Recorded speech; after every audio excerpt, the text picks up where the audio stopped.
हाँ तो दोस्तों, मैं आरआरबी ग्रुप डी में सीबीटी फर्स्ट मॉडल पेपर में आज टॉप 20 ऐसे क्वेश्चन लेके आया हूँ जिनका आपकी परीक्षा में आने का 100% चांस है। क्योंकि मैं आप लोग के लिए जो 20 प्रश्न लेके आया हूँ, ये आरआरबी ग्रुप डी में जितनी भी बार परीक्षा हुई है, यह 20 प्रश्न इतनी बार पूछे गए हैं कि बच्चे भी यही सोच रहे हैं कि बार बार इन्हीं क्वेश्चन को रिपीट क्यों कर लिया जाता है।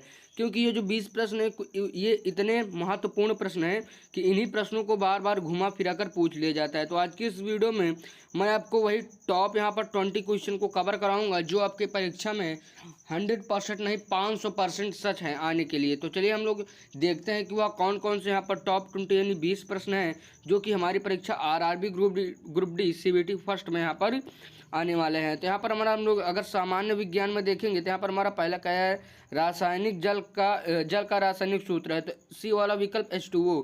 ये बहुत बार पूछा गया है क्वेश्चन, भले ही सरल दिख रहा है। उसके बाद अगला यहाँ पर जो हमारा प्रश्न संख्या 2 यहाँ पर हमारा कह रहा है, मानव शरीर में सबसे बड़ी ग्रंथि कौन सी है। तो यहाँ पर हमारा बी वाला विकल्प यकृत, जिसको हम लीवर के नाम से जानते हैं, ये हमारा बी वाला ऑप्शन यहाँ पर सही उत्तर हो जाता है। उसके बाद प्रश्न संख्या यहाँ पर हम लोग 3 देखते हैं। तो कह रहे हैं बल का मात्रक क्या है। तो बी वाला विकल्प बल का मात्रक यहाँ पर हमारा न्यूटन यहाँ पर हो जाता है। तो यही हमारा सही उत्तर इसका हो जाएगा। इसके बाद प्रश्न संख्या 4 कह रहा है, हृदय की धड़कन को नियंत्रित करने वाला अंग कौन है। तो बी वाला विकल्प मस्तिष्क यहाँ पर इसका सही उत्तर यहाँ पर हो जाता है। इसके बाद यहाँ से हम लोग आगे बढ़ते हैं। तो प्रश्न संख्या 5 कह रहा है, प्रकाश वर्ष मापता है। तो सी वाला विकल्प दूरी में यहाँ पर हमारा प्रकाश वर्ष मापा जाता है। उसके बाद गणित में हम लोग जब आ जाएंगे तो गणित में कुछ ऐसे कॉमन एकदम सरल क्वेश्चन पूछे गए हैं।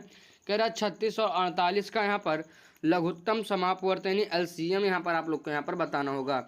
इसका जो यहाँ पर सी वाला विकल्प यहाँ पर हमारा इसका यहीं का सही उत्तर हो जाता है। इसके बाद यहाँ से हम लोग आगे बढ़ते हैं। तो कह रहा है प्रश्न संख्या 7, यदि कोई वस्तु 250 रुपये में खरीदी और 300 रुपये में बेची जाए तो लाभ प्रतिशत क्या होगा। यहाँ पर सी वाला विकल्प 20% यहाँ पर सही उत्तर यहाँ पर हमारा इसका लाभ प्रतिशत हो जाता है। उसके बाद 8वां प्रश्न कह रहा है 25% का दशमलव रूप में क्या होगा। तो 0.25 सी वाला ऑप्शन यहाँ पर सही उत्तर हो जाता है। इसके बाद 9वां प्रश्न देखते हैं। कह रहा है एक रेलगाड़ी 60 किलोमीटर प्रति घंटे की रफ्तार से 2 घंटे में कितनी दूरी तय करेगी। तो यहाँ पर आप लोग को चाल को यहाँ पर समय से जब आप लोग गुणा कर देंगे तो यहाँ पर आप लोग को दूरी आराम से मिल जाएगी, जो कि ए वाला विकल्प 120 किलोमीटर यहाँ पर से उत्तर हो जाता है। इसके बाद प्रश्न संख्या 10 को हम लोग कह रहे हैं यदि x बराबर 2 हो तो x² + 2x + 1 का मान क्या होगा।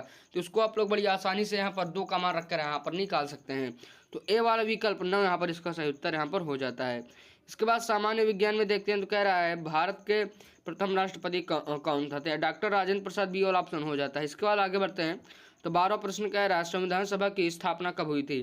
तो बी वाला ऑप्शन 1946 यहाँ पर इसका सही ऑप्शन यहाँ पर हमारा हो जाता है। इसके बाद प्रश्न संख्या यहाँ पर हमारा 13वां कह रहा है हाल ही में भारत का राष्ट्रपति कौन है जुलाई 2025 तक के अनुसार। तो बी वाला ऑप्शन द्रौपदी मुर्मू यहाँ पर से उत्तर हो जाता है। इसके बाद 12वां प्रश्न कह रहा है ताजमहल किसने बनवाया। तो शाहजहां ने ताजमहल बनवाया था, जो कि हमारा सी वाला ऑप्शन यहाँ पर दिए गए हैं, ये हमारा सही उत्तर हो जाता है। इसके बाद प्रश्न संख्या 15 कह रहा है ओलंपिक खेलों का आयोजन कितने वर्षों में होता है। तो हर 4 वर्ष में एक ओलंपिक यहाँ पर आ जाता है। उसके बाद आगे बढ़ते हैं। रीजनिंग यहाँ पर देखेंगे तो रीजनिंग कह रहा है कैट बराबर 31-20 तो डॉग बराबर क्या होगा। तो यहाँ पर डॉग बराबर 41-75 हो जाएगा। और यहाँ पर इसका लॉजिक यहाँ पर आप लोग को नीचे दिए गए, तो आप लोग लॉजिक भी आराम से पढ़ लीजिएगा।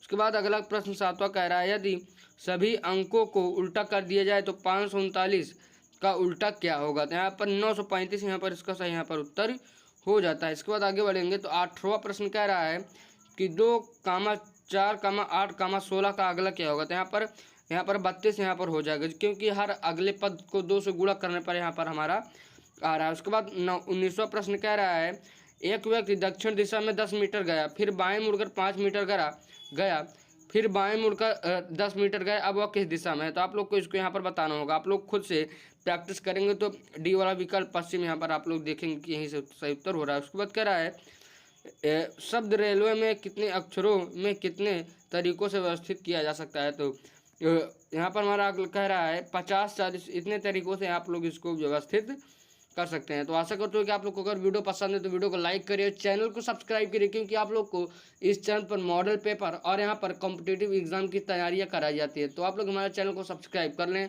तो चलिए मैं मिलूंगा एक और वीडियो में, तब तक के लिए जो है जय हिंद, वंदे मातरम। लेकिन जाने से पहले तो चैनल को जरूर सब्सक्राइब कर लीजिएगा।